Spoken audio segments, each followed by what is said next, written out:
I love my new SawStop Miter Gauge. A lot of features it has that the standard one that comes with the table saw doesn't have. One thing I really like a lot is a quick adjustment here to bring it as close to the blade as you can without touching the blade. I like the extended length, the stop with multiple stops on it, the accuracy of the fixed stop on it. Just overall, not too complicated, yet really accurate miter gauge. I like the settings and the portion of a degree as well. One problem I have with it though, is I can't ever find a place to store it. But I think I just got it figured out today. So, pretty simple fix.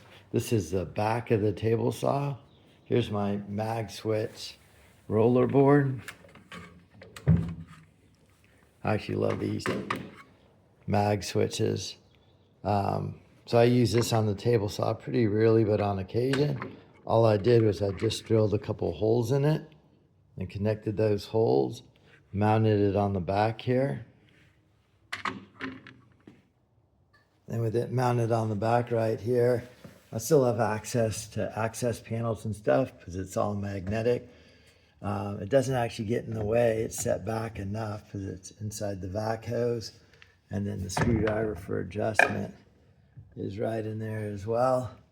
All the things are right there, out of the way, off the tabletop, right on the saw, kind of where I need them.